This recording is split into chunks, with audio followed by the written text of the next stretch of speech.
चुनाव में। देखिए आओ चलो शिवजियों की पुस्तक है, मैंने जो महसूस किया है, मैंने जो अनुभूत किया है शिव गुरु मानने के बाद यह है, क्योंकि मैंने 7वें 8वें क्लास से इस दिशा में रहा हूं। जैसा भी कुंभ में पकड़ के कभी ले जाता था श्मशान, बोले नहीं ये चुप रह गए, क्योंकि अब तो हम लोग बूढ़े हुए, क्या क्या बोले।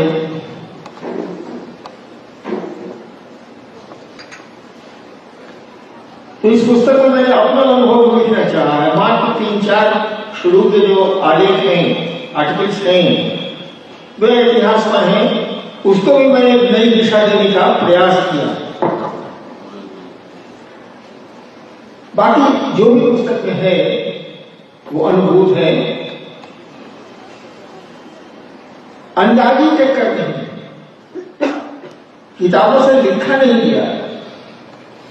वो मेरे अनुभव हैं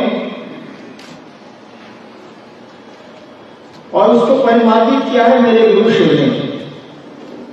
वैसे ये बात भरोसे की नहीं है, लेकिन मेरे लिए तो है। अभी जो पंक्ति पढ़ी गई उसका अर्थ हुआ, ये मेरी स्वानुभूति है, यानी अपनी अनुभूति है। क्या पीड़ा के क्षणों में जब आदमी को दर्द आता है, जीवन में आना ही आना, वो ईश्वर की योनिगत होगा, वो ईश्वर भी मनुष्य होगा या योनियों में आएगा धरती पर, तो उसके साथ में ऐसा ही होता। आपने कहानी में पढ़ा भी,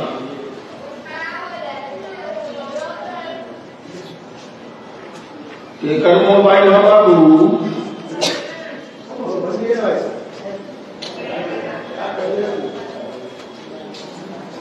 हमारा घर ठीक जगह नहीं है, भोजपुर के हैं हम, हिंदी बोलते हैं, इसका मतलब ये नहीं हिंदी खाली बोलते हैं।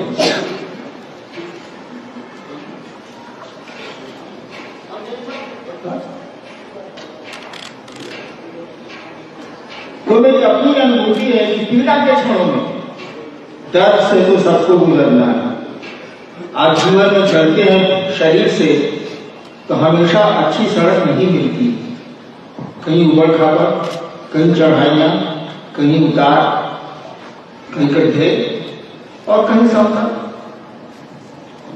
मिलेगी आपको। खराब सड़क भले ही वो घर की सीढ़ियां हो या पथरीले पथ हो।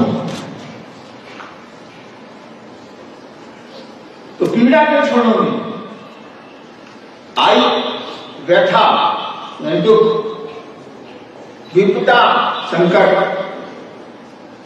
और ऐसे ये 2 शब्द हैं इसमें, विपत्तियों का आघात। जब ऐसा होता है तो शिव की दया त्वरित हो जाती है, बढ़ जाती है, एक्सेलरेट हो जाती है। तो गाड़ी चलाते हो एक्सेलरेटर जानते हो, बढ़ जाती है। कृपया मेरे थोड़े से हटे, पीछे लोग हैं, बढ़ जाता है। ये विपदा आई कहां से, वो मैंने लिखा, भले ही ये मेरे स्वकर्म हो, यानी आदमी जो कर्म करता है उसी का परिणाम होता भी है।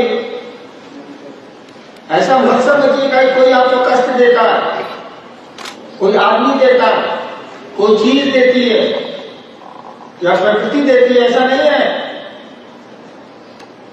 वो आप ही के स्वकर्म है, आपने कभी किया है, उस वही आ रहा है वापस। समुद्र में हवाई चप्पल फेंकिएगा भाई किनारे पे, तो हवाई चप्पल ही वापस आएगी, फूल शूल नहीं लौटने वाला। गया है हवाई चप्पल, आएगा हवाई चप्पल समुद्र की लहरों में।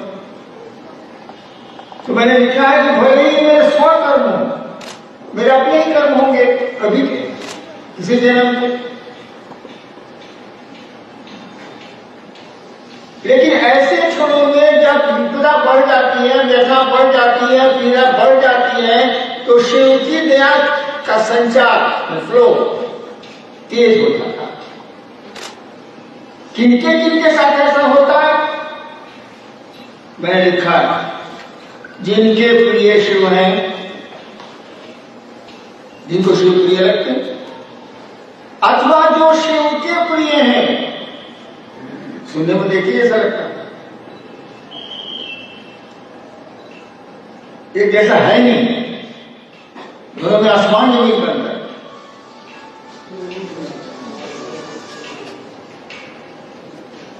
जिनके प्रिय शिव हैं, आज आपका कोई प्रिय है लौकिक जगत में, वो कब तक प्रिय रहेगा इसकी गारंटी दे सकते हैं आप? नहीं दे सकते। या अमूमन सीनियर शिव शिष्य लोग आए हैं, कोरोना के चलते लाचारी थी हम लोगों की, उनसे पूछिए कि अब शुरू से लेकर अब तक कितने लोग आए और ऐसा चले कि हम लोग पीछे हो गए। हम बल्कि कहते थे कि मैं ऐसा नहीं बोल सकता जैसा ये बोल रहे हैं, ढूंढ के लाइएगा वो कहां गए। शिव शिष्यता में कब के बढ़ चुके। किसी दिन शिव उनके प्रिय थे, आज शिव प्रिय नहीं है। कहा जाए तो शिव आज उनके शत्रु हैं। लेकिन जब तक शिव आपको प्रिय लगेंगे, उनकी दया का संचार पीड़ा के क्षणों में बढ़ेगा। कब तक लगेंगे ये कहना बड़ा मुश्किल है। कोई नहीं कर सकता है, हम भी नहीं कर सकते हैं, आप भी नहीं कर सकते हैं, कोई नहीं कर सकता, क्योंकि हमारा आपका मन उस बंदर की तरह है जिसने शराब पी ली है और हजारों बेटे ने उसको काट लिया है। कितना कूदेगा वो, वैसा ही हमारा आपका मन है। तो जिनके प्रिय शिव हैं, उनको भी पीड़ा के क्षणों में दया बढ़ती है। ये बात दूसरी है कि ये उनके प्रिय शिव कब तक रहेंगे, वो डालियां सूख सकती हैं। सुखी है हम लोगों की नजरों के सामने। फिर कहा जा रहा है, अथवा जो शिव के प्रिय हैं, शिव ही जिनको चाहते हैं। समझिएगा, बंदर के बच्चे ने बंदरिया को पकड़ रखा है। अगर कड़ा जन्म लिया बंदरिया ने दूर की डालियों से, एक पेड़ से, तो उस जब में बच्चा, उसकी पकड़ बेचारे की कितनी गिर सकता है, उसके हाथ पांव टूट सकते हैं। लेकिन बिल्ली ने ही अपने बच्चे को पकड़ लिया है। चलो झप ले, कुओं से करेगा बच्चा जरूर, लेकिन गिरेगा नहीं। जिनके प्रिय शिव हैं, यानी उन्होंने इतनी प्रियता दी है शिव को कि शिव के ही वो प्रिय हो गए। वो डालियां सूखती नहीं है, वो हमेशा हरी रहती है, क्योंकि अब बिल्ली ने ही बच्चे को पकड़ लिया है, शिव ने ही किसी को अपना बना लिया है, उसका वो गण हो गया है, उसका वो आदमी हो गया है, उसका वो शिष्य हो गया, शिव का शिष्य हो गया। शिव भले उसके गुरु नहीं हो, कोई भी शिव का शिष्य हो गया। एक बार मैंने पटने में यही भाषण दे रहा था, बहुत साल पहले की बात, नीलम थी कि मेरे गुरु शिव नहीं है, लेकिन मैं शिव का शिष्य हूं।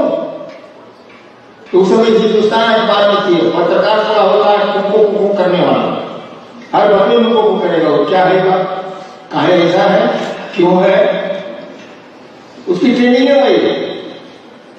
लवली ने हमसे कहा, प्रेस आई थी आपके रात में हिंदुस्तान से, है पापा आपके गुरु शिव नहीं है? हम बना आप शिव के शिष्य हैं? हाँ। लेकिन से हो,